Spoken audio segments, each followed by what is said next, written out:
Bien le bonjour, chers amis. Bienvenue à notre interview spéciale Guinée-Conakry, où aujourd'hui c'est M. Daniel Tin qui nous reçoit. Et avant de commencer cette interview, nous avons pendant 10 épisodes parlé, échangé avec vous sur la norme ISO 9001. Mais essentiellement aujourd'hui, nous allons faire une transition pour évoluer, pour aller dans l'agroalimentaire, pour parler de la norme ISO 22000.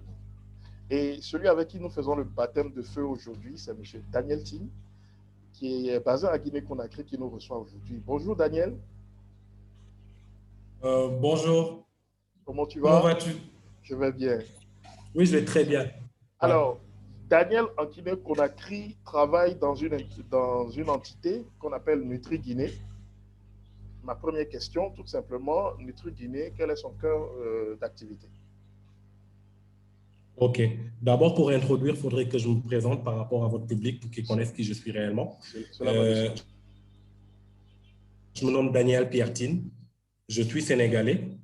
Je travaille à Nutri-Guinée depuis maintenant 2 ans. Ouais, je travaille chez Nutri-Guinée depuis maintenant 2 ans et je suis le responsable assurance qualité.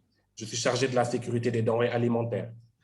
Et pour être beaucoup plus clair par rapport à l'introduction de mon entreprise, du nom de Nutri-Guinée, nous travaillons dans des produits alimentaires prêts à l'emploi qu'on appelle RUTF.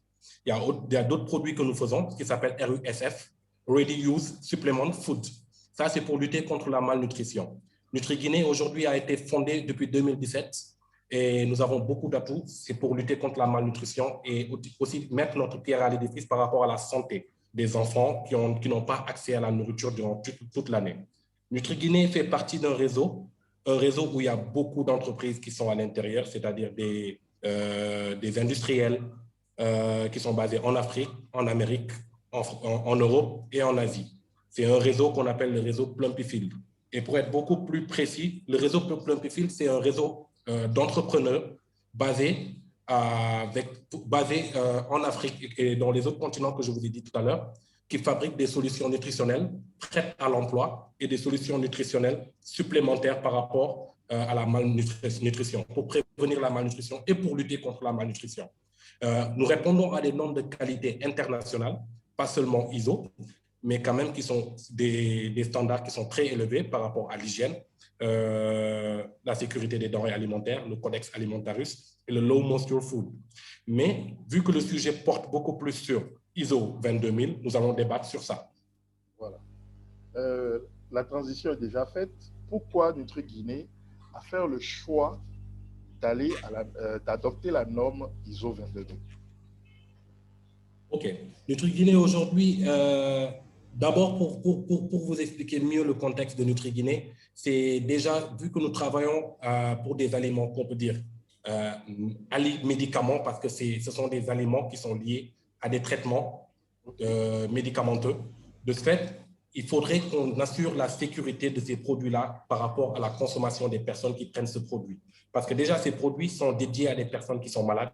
Donc, le minimum que notre entreprise peut assurer, c'est la sécurité de ce produit.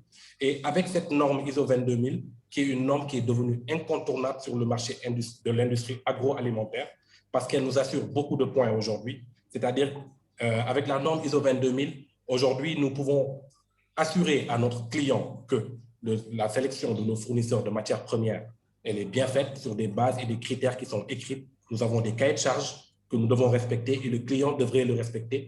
Et nous faisons aussi des audits sur les sites des clients. Et nous approuvons aujourd'hui nos clients, nos fournisseurs plutôt, nous les approuvons par rapport à certaines exigences de la norme ISO. J'ai aujourd'hui avec tous nos clients qui sont certifiés ISO 22000. Un client qui n'est pas certifié ISO 22000, déjà, il y a une confiance qui se diminue entre nous et eux. Ça, c'est un premier point. Et avec la norme ISO 22000 aujourd'hui, nous parvenons à faire pas mal de choses. C'est-à-dire, nous maîtrisons notre système de sensibilisation et de communication en interne et en externe, comme les exigences de la norme le stipulent. Et nous utilisons certains outils qui sont cités dans cette norme, comme le HACCP. Le HACCP nous permet de faire une maîtrise des risques qui sont liés à la sécurité des denrées alimentaires en déterminant les CCP, les PRP et les PRPO. Et cette norme-là est même impliquée en amont de la construction de nos locaux, c'est-à-dire les programmes prérequis opérationnels.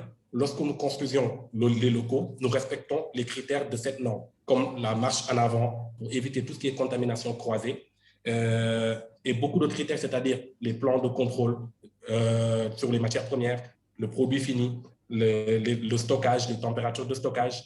Et beaucoup plus loin, nous faisons même des études de stabilité sur nos produits pour voir le comportement du produit. Et cette norme nous a permis aussi de faire valoir beaucoup de choses qui sont beaucoup de compétences, c'est-à-dire les travailleurs qui sont là. Nous avons un plan de formation, nous les formons et c'est à des fréquences bien déterminées. Ça, c'est pour une bonne gestion des compétences. Et cette norme même pour une... Non, je disais effectivement que dans l'agroalimentaire, une personne qui n'est pas formée est un risque potentiel. Donc, c'est obligé. C'est un risque. Parce que quand on fait les investigations par rapport à des anomalies ou bien des problèmes qui se posent dans l'entreprise, nous n'excluons pas la main-d'œuvre. Et la main-d'œuvre, ce sont les hommes.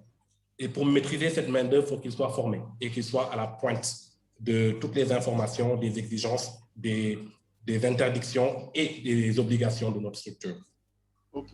Alors, moi, la question pour conclure, c'est aujourd'hui, nous parlons de la norme ISO 22000, du système de management de la sécurité des denrées alimentaires, du Codex Alimentarius, de toutes les pratiques dans l'agroalimentaire. Quel conseil tu peux donner à tous ces entrepreneurs africains qui se lancent aujourd'hui dans la transformation, dans l'agroalimentaire?